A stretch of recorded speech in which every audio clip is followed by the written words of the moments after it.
Welcome to the Entrepreneurial Finance Series. We're your hosts, Josiah and Kelly Nagel. We'll be releasing a new episode every Tuesday and Thursday throughout January 2021. Welcome back to the Finance Series. This is episode 5 on spending. We're going to just jump right on in. Episode 5.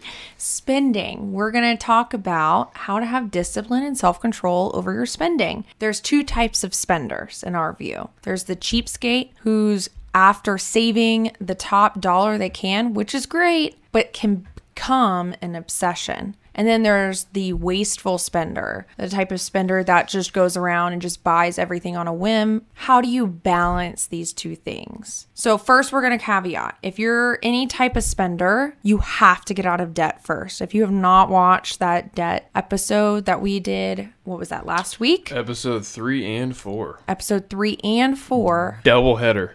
I don't know what that means. You need to go check it out. I think that's baseball. And you need to get out of debt quickly. And to do that, you can control your spending. If you are a wasteful spender and are in debt, you need to hone that cheapskate in. You need to bring that cheapskate to the table and find every single dollar you can out of your budget to put towards debt and get out of debt quickly. We'll just caveat outside of debt, if you're any sort of spender, if you're the cheapskate spender, this is what ends up happening sometimes in extreme cases. You become an extreme couponer, can be a pro thing. We've seen actually some great videos of people who were extreme couponers that did it to get free food for a food bank, which was amazing. They got free food for their local community to give out. And that's an amazing thing. But you can kind of like hoard those things. It becomes a full-time job. So if you end up becoming an extreme cheapskate, you just focus so much on saving the most money penny dollar, which can be good in a balance. Yeah, there's a bunch of entertaining shows that revolve around the concept of cheapskates. You mentioned the couponing ones. I remember there's a show, I think it's called Extreme Cheapskates. Oh, and maybe we watched an episode. And that's the one where it's like their entire lives and how they pinch pennies with everything. I remember one particular episode that's like burned into my mind because of how, I'll use the word gross it was. Oh. The family, they decided they would save money by washing their dishes a little differently, a little more unconventionally. So they would take a baby pool, like the $15 plastic baby pool, take it in the backyard, fill it up with hot water, and as a family, they'd go out there and bathe themselves, have a little fun in the pool, and wash their dishes. Ew. That's Ew. Extreme cheapskates. And I always wonder about those kind of shows. Like, is that real? Or are they just putting on a show so that they can get on that episode? Do you think that they do have some extreme tendencies in being cheap, but they also add a few things just to like fill the episode? Maybe that's a little bit. Yikes. So that's great to save $1, but like, where's your attention going? Is your attention going to only saving the $1, and for what? So you can hoard more things, so you can hoard more of your money. You got to remember and hone those things in. Why am I saving this money? Why am I going the extra mile to save that $1, to save $100 off of whatever item it may be? Which is a great intention just to save, but you gotta like hone it in. You gotta have some balance there. So my biggest problem with the extreme couponing or the extreme cheapskate mentality where you're trying to pinch pennies everywhere. You watch one of those extreme coupon shows, and it's easy to infer that someone who does that regularly, they're putting in full-time type hours to collect and save coupons, to plan their trip, to build the shelves and organize their stockpile in the garage. So in essence, yes, they are getting all those products for free or extremely discounted rates, but they're trading a large amount of time for those savings. Mm-hmm. So as a business owner, I like to think of everything I do in regards to an hourly wage. So you got to decide, what is your time worth to you? And for many people, if you have a full-time job or even a part-time job, you can start with what your job pays you. Say you get paid $25 an hour at the office to do whatever it is you do, sitting in that cubicle, staring at the wall, flipping to a different browser when the boss walks by. So say your time is worth $25 an hour. You could spend an hour at home flipping through coupons. And I could see it being worth it if you end up saving more than $25 Sure. from collecting those coupons. But if you spend an hour flipping through and you only save $5, you just valued your time at $5 an hour, which is okay if you get enjoyment and entertainment value out of it. But if you're only doing it from a financial perspective, Right. you need to rethink that. Because I personally think you'd be way better off going and spending that hour mowing your neighbor's lawn for $20 and then just go to the store and buy that thing. At the end of the day, you actually have $15 more by spending that hour of time on something else instead of clipping coupons. So I think that's something to really keep an eye out for. Another example, we just talked about the family washing their dishes with a baby pool in the backyard. Number one, that's just gross. Yeah. Please don't do But that. number two, how much time and effort does it take you to put those dishes in your dishwasher versus to go hand wash them in the baby pool in the backyard? Yes, the dishwasher is going to have a higher cost associated with it. A little more electricity, maybe the maintenance cost for the dishwasher, maybe the soap's a little more expensive. Right. I don't know. I would say the cost is negligible. Because you really use the dishwasher as a convenience to do other things. But you could spend 10 minutes loading it, 10 minutes unloading it, 20 minutes plus the cost of electricity. Or you could spend an hour and a half in the backyard Yeah. in your tub. And maybe that's an entertaining, enjoyable way to spend time with the family. Not for me. So that's what I want you to consider. To take that perspective, what is your time worth? And what is your motive? If your motive is to save money and that's it, you need to really think about how much money you're saving in regards to how much time you're spending. Being a cheapskate and saving money isn't in and of itself bad. You just need to realize that it does lend itself to being wasteful with your time. There's another type of spender we normally see. Ooh. The wasteful spender. Okay. So this type of person is normally like buys most, if not everything, at full price. Has to be brand new or is brand new because you're just going to the store, walking around aisle to aisle or online scrolling and just, oh, yep, let me add that to my cart. Oh, let me add that to my cart. This in turn can make you waste money. You end up just, oh, I just like that. Oh, I need that. But maybe I don't need that version that's now $25 more expensive than this other version. So it lends itself to you spending more money on things. The difference between these two types of spenders that I'm seeing is one, we're looking at kind of the extremes of both. One is perhaps wasteful with time and those resources, and one wasteful with money and those resources. Yes, exactly. We think it's best to be somewhere in the middle. You set yourself up for failure when you're a wasteful spender by shopping online and just scrolling and only looking at things aisle by aisle if you're in the store, because you end up paying a higher price for that convenience, which again, just like being a cheapskate, in and of itself, being a wasteful spender is not bad, but it does lend itself to obviously wasting money. So whether you're a cheapskate or a wasteful spender, we're going to help you figure out how to stop those problems and find that balance between the two. So if you're a cheapskate, consider the other ways you might be wasting money and your time when you're constantly looking for the best deal. So, for instance, if you're constantly going from store to store trying to find the best deal, or you end up driving halfway across the city or several hundred miles just to save a few dollars, you end up wasting a lot more gas money than you probably even realize. So does that come into play there? If you're saving $100, that actually might be worth it for you to drive across the city. Yeah. You could also be wasting your time. Use your time wisely. If you're spending 5 hours online, trying to find the best deal and you only save a couple bucks, was that really worth it? Maybe it was. Maybe you were already watching the TV, and that's fine. Like, you can search the internet. But if you could have been doing something else with your time, just be mindful of that. You could be wasting your time as well. It reminds me of, I think we talked about this in one of our early podcasts when I purchased our GoPro years ago. I remember I never had a GoPro before, so I spent a while looking at the different versions and stuff, and ultimately decided what model I wanted. I didn't then go buy it. I then spent equally as much time researching where the best price was. It was around Black Friday. Okay. And so it did get a decent deal marked down from the MSRP.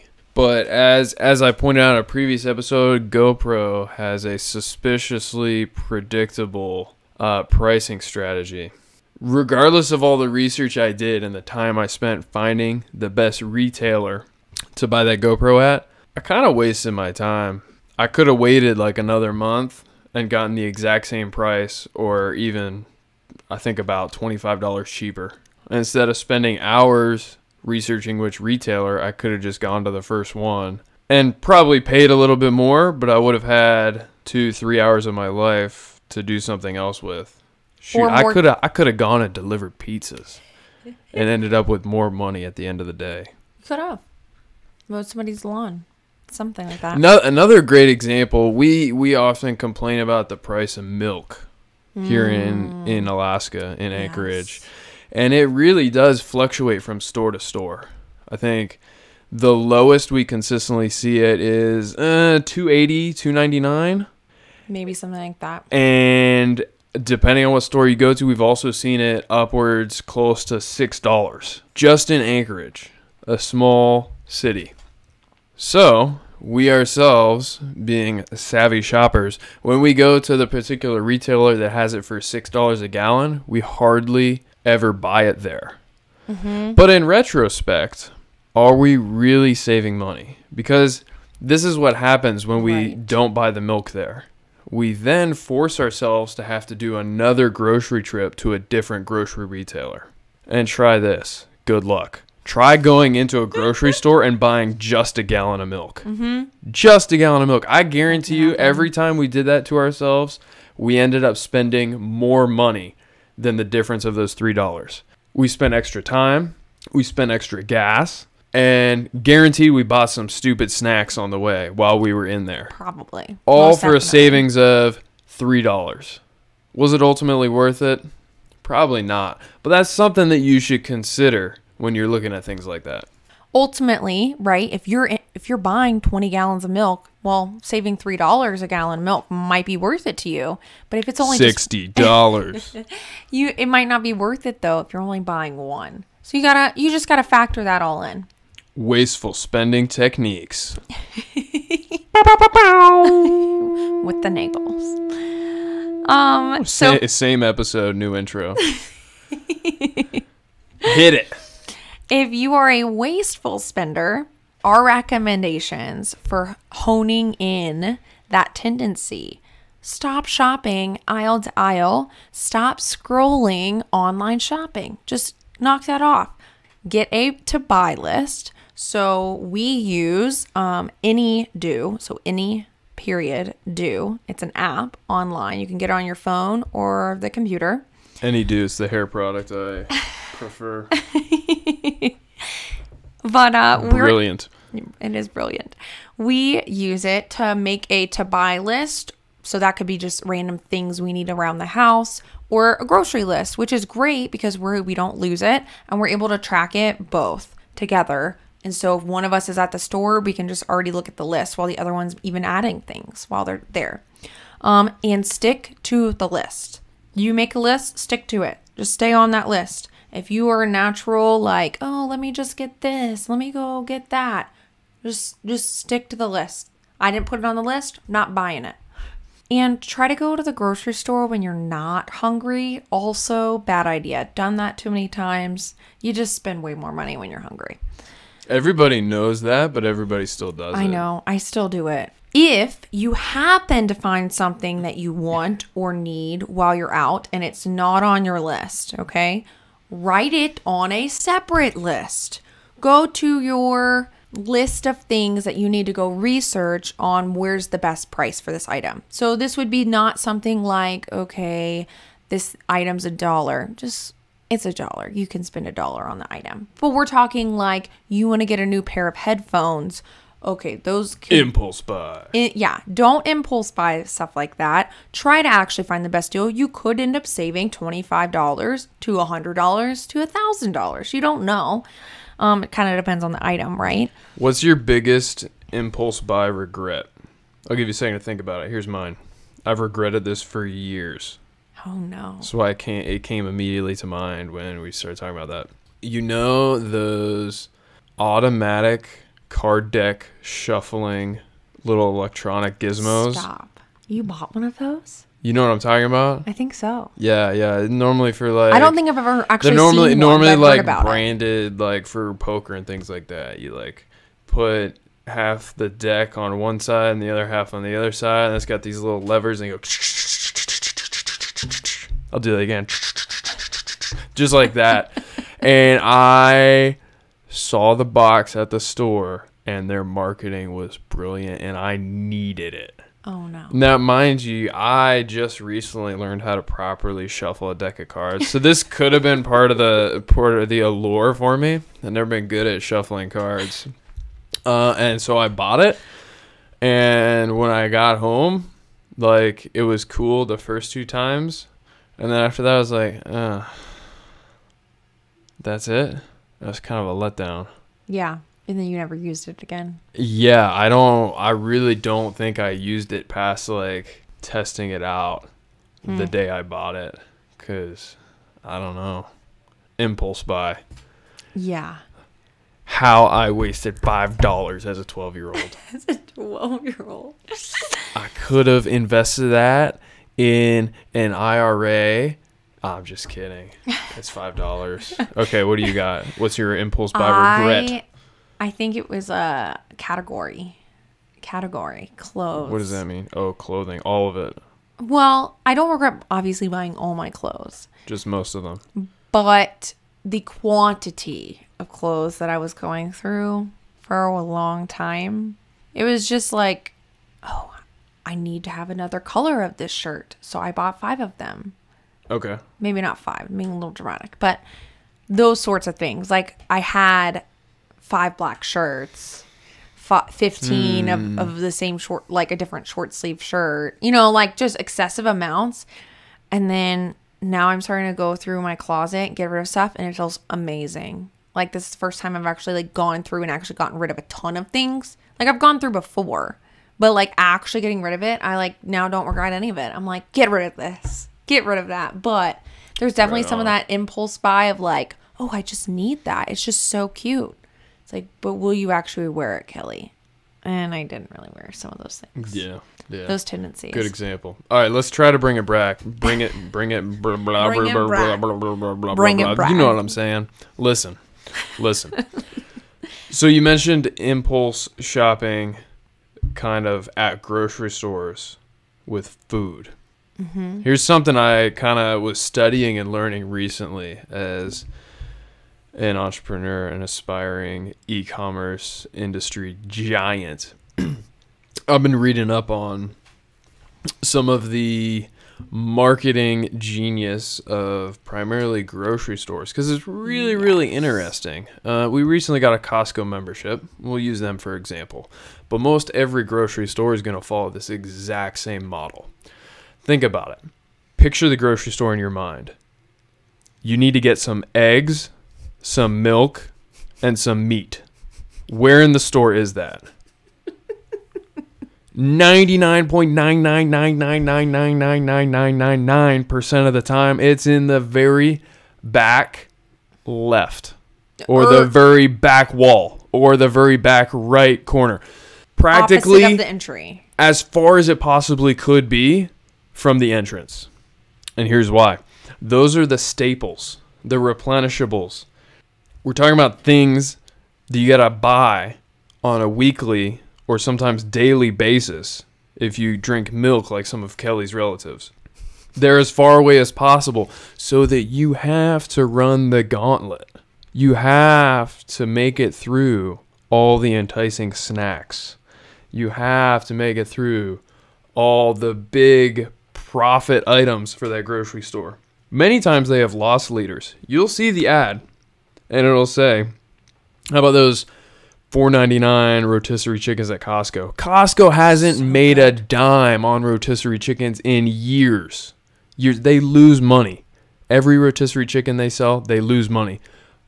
But try this. Listen. Go to Costco and try to buy just a rotisserie chicken. Not happening. They're not actually losing money. They're making money. They're getting you to go to the store for the rotisserie chicken. To get the rotisserie chicken, thinking you're a savvy shopper, but that rotisserie chicken is in the back left, and you gotta go past the little dude that's handing out the chocolate-covered macadamia nuts. And once you try one, ooh, it's a limited edition item. They only got 3 pallets in the store. They'll never get it back again, and it's on sale. Shoot, I'll take 3. I'll take 3. And you're no longer a savvy shopper because of the mind of the marketer. Way off track. But that's something to consider. Think about the marketing of it. And when you go to the grocery store, be conscious of that. The things that you need are going to be difficult to get to because of all the enticing options that aren't on your list that are in the way. Yes. They're good at their job. Back to the script. If you're a wasteful spender and you have a list, you're watching it, okay? We're going to get back on it. If you're on a list and you are being diligent of only getting stuff off the list, but you happen to see something that you like, make another list to go find it at a different store, potentially better price. Chocolate macadamia nuts. Maybe not that one, but something like more higher priced items, like a nice set of headphones, something along those lines, like a nice computer, cell phone, maybe not just electronics. Those Bose sunglasses that have speakers built in. Oh, those you don't have them. Those aren't it. No, these are like $30 sunglasses. But or a nice piece of furniture, anything along those lines. You know, you catch my drift. If you happen to fall tendency to these chocolate macadamia nuts and you know maybe another store might have them, the next time you're at that other store, maybe check those prices. And then you know, I'm going to go get those chocolate macadamia nuts at this other store instead of this one because they sell them for cheaper. But don't make it like a rush, like I have to go find them today. Maybe the next time you're there kind of thing. But check for a better price on those big ticket items at a different retailer. Don't buy it just then. Don't impulse buy. That can help you hone in your spending. Okay, let's talk about online shopping. Ooh, yes. If you're checking other retailers. I practically shop online for a full-time living. You do. That's a bit of a stretch from the truth, but no, it's true.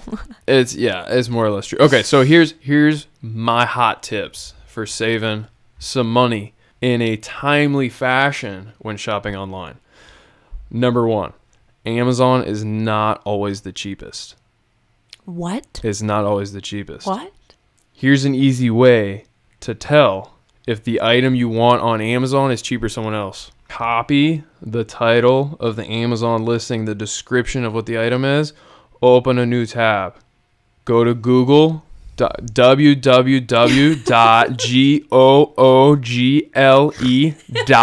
And when I'm saying dot, I mean period, not the word.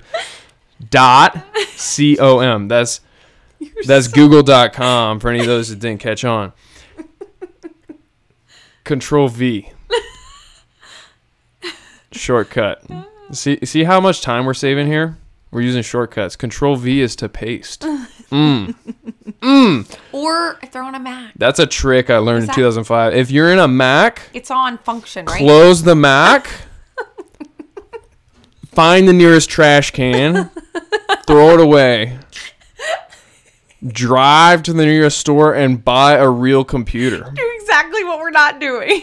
Like exactly opposite of what we just said. Buy your actual computer.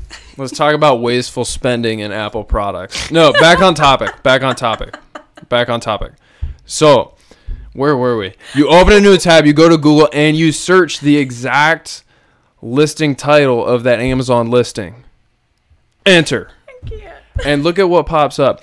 Google actually has a really cool Google shopping feature. Look for that, and it usually does a pretty good job and find the item that matches what you're looking for, and it'll usually show you a bunch of other retailers that sell that same item. And then you can kind of know if you're getting a good deal or not. Or if there's another place, I don't know, Best Buy or something like that might save you a few bucks for the exact same product. That took all of like 5 minutes right there. If you're slow and are still trying to find the second W in www. You know where I'm going. Okay, that's tip number 1. Tip number 2, there's some extensions that you can add to Chrome and other browsers and such to help you find some deals and get some cash back. Number 1, you can use a site like Top Cashback or Rakuten, or there's some other ones. I've been using Top Cashback for, I don't know, like maybe 4 months. Pretty happy with it. I've gotten like $300 and $400 cash back. I'll link a video somewhere here. Here? That was complicated. Kelly will link a video somewhere here. I'm not going to do that. That is my astounding walkthrough with Top Cashback and how you can save a little money with that. That's another option. Another option also, link a link. Mm-hmm. In the description for Honey, which is another extension that I've been using a little bit recently. And what they do is they can help you find coupon codes. So number 1, Google the title of whatever you're trying to buy online to see if there's any other retailers. Number 2, try a cashback like Top Cashback. Link somewhere here. Number 3, check out Honey for some coupon codes. Last one, depending on what you're purchasing, consider a used version of it. Ooh. I don't know why I said version, but a used option. You can actually buy used stuff on Amazon. Did you know that? You can buy used electronics, used whatever, used toothbrushes, used floss. I'm just kidding. Not that kind of stuff. The biggest place to buy used stuff online would be eBay.com. And I know a lot of people are like, oh, you're going to get scammed on eBay. Oh, shoot. eBay's pretty safe. It's nearly as safe as Amazon for the shopper. eBay usually sides with the customer if there's a problem. You can also buy some used stuff on Amazon as well. And same thing, Amazon's going to side with the customer if there ends up being a problem. So I like to, you can save a lot of money if you're okay with a used item. And a lot of times you can find a like new item for like half the price just because it's an open box. Also check out Amazon Warehouse. Ooh, all this is in the video that we made on saving on Amazon. So we'll link it probably here or something, or at least down below too, on saving money on Amazon. Money. So you gave him a little teaser. Money. Check out that video. If you're looking for deals locally, check out thrift stores. They're dirty, they're dusty, but you can find some crazy cool stuff. You can save a lot of money on clothing in particular. Mm-hmm. But yeah, I found some really sweet electronics and gizmo gadgets that I probably never would have bought because of their retail costs. But shoot, for like $5, I'll add that to my collection. I'm not a hoarder. Next slide. So the last thing we'll recommend is 2 things. Well, so I guess it's not the last thing. Anyways, the last couple things that we'll recommend. Have patience. Wait for the item to go on sale. Save the money for the full price item. So if you can't find it cheaper anywhere, that's the cheapest amount, but you don't have that kind of money, you save it. And we'll go over that next episode on how to save that up. I can't wait. Or just have the self-control to say, no, I'm not going to buy that item. I can't find it used. I can't find it for a good deal. I don't really want to save up to buy that item, just say no. You don't need it. Put that on your Christmas list. Put it on your Christmas list. Ask for it for a gift for some holiday. Maybe Santa will help you out. But in summary, whether you are a cheapskate or a wasteful spender, it's okay to spend money and it's okay to shop. It's okay to save money. All of those things are okay. You just need to have the self-control to not overspend, but also have the self-control to not be obsessed with saving money either. Keep those things in mind. Find that balance for you and your family. Be in control of your decisions. Don't fall prey to the $4.99 rotisserie chicken. Oh, it's totally worth it. It's totally worth it. But next episode, like we just teased about just a second ago, is savings. Boom. We're going to talk about savings and how to do it, what you can save, what you should save your money up for, all of the things. So come check it out. Join us on Thursday. Until next time. Bye.